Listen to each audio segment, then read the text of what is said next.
Once upon a time, a girl named Cinderella lived with her stepmother and two stepsisters. Poor Cinderella had to work hard so the others could rest.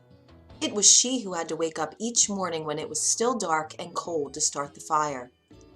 It was she who cooked the meals. It was she who kept the fire going. The poor girl could not stay clean from all the ashes and cinders by the fire. "What a mess!" her two stepsisters laughed, and that is why they called her Cinderella.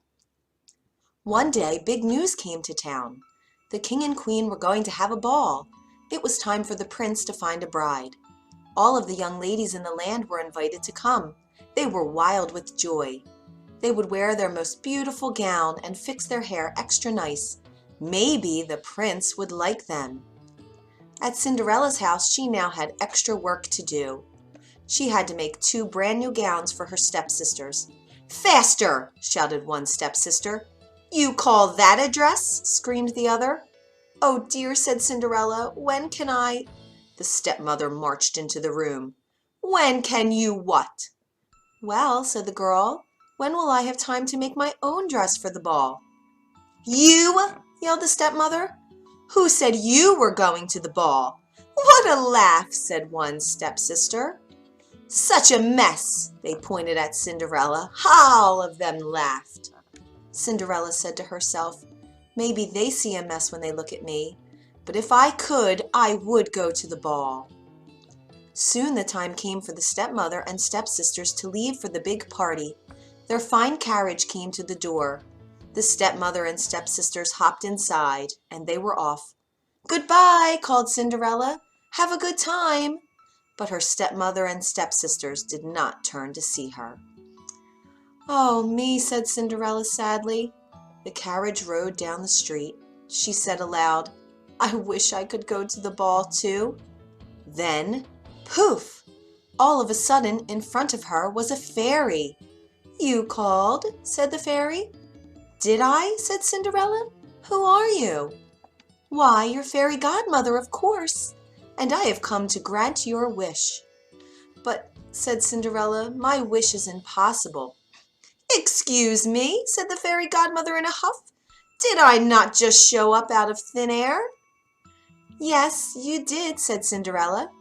"Then let me be the one to say what is possible or not." "Well, then I will tell you," said Cinderella. "My stepsisters and stepmother just left for the ball. I wish I could go too." She looked down at her dirty clothes. "But look at me." "You do look a bit of a mess, child," said the fairy godmother. "Even if I had something nice to wear, I would have no way to get there," she said. "Dear me, all of that is possible," said the fairy godmother. And with that she tapped her wand on Cinderella's head. At once Cinderella was all clean. She was dressed in a beautiful blue gown. Her hair was set up high on her head inside a golden band. "This is wonderful," said Cinderella. "Who said I was done?" said the fairy godmother. She tapped her wand again. At once a beautiful carriage came to be, with a driver and 4 white horses. "Am I dreaming?" said Cinderella, looking around her. "It is as real can be," said the fairy godmother. "But there is one thing you must know." "What is that?" asked Cinderella. "All of this will last only to midnight. At the stroke of midnight tonight, it will all be over. Everything will back to how it was before."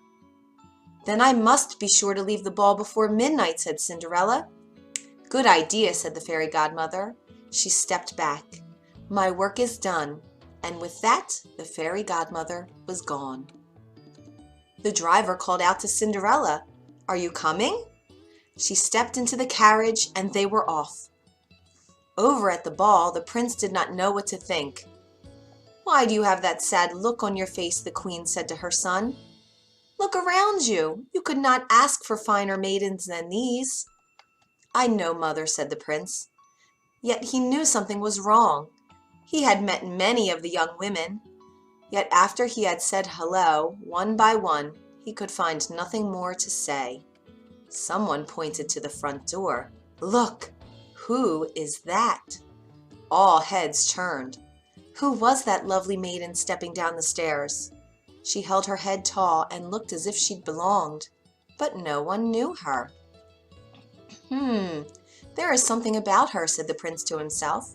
I will ask her to dance, and he walked over to Cinderella. Have we met? Said the prince.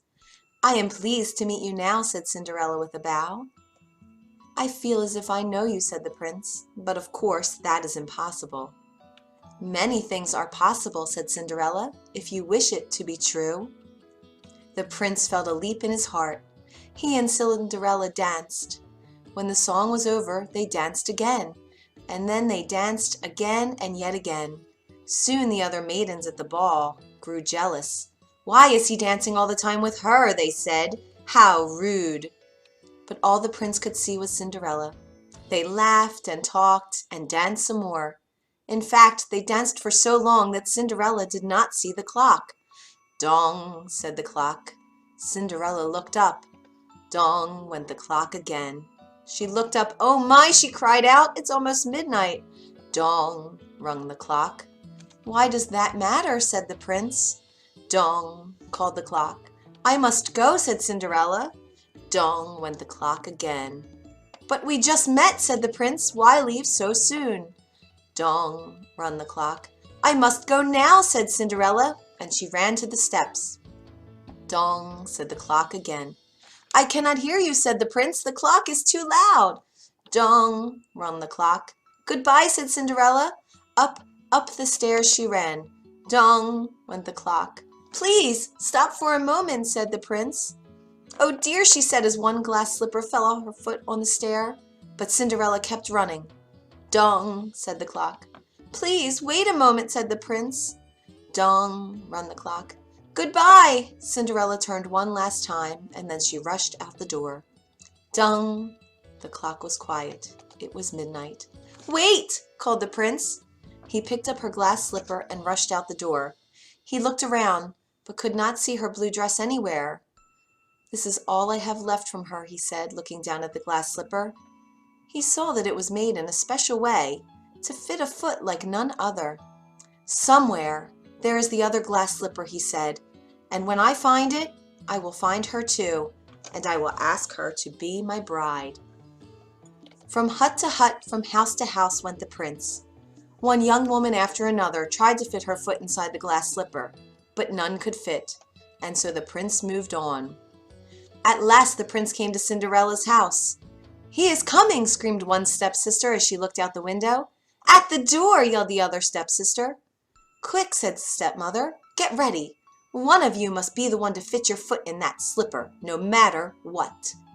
The prince knocked. The stepmother flew open the door. Come in, she said. I have 2 lovely daughters for you to see. The first stepsister tried to place her foot in the glass slipper. She tried hard, but it just would not fit.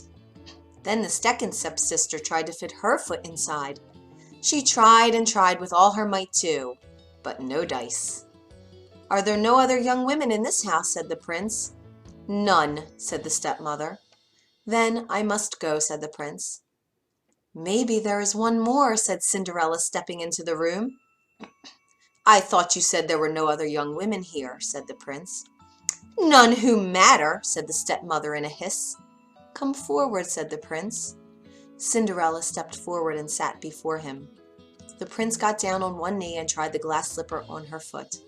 It fit perfectly. Then, from her pocket, Cinderella took out something. It was the other glass slipper. I knew it, he cried. You are the one.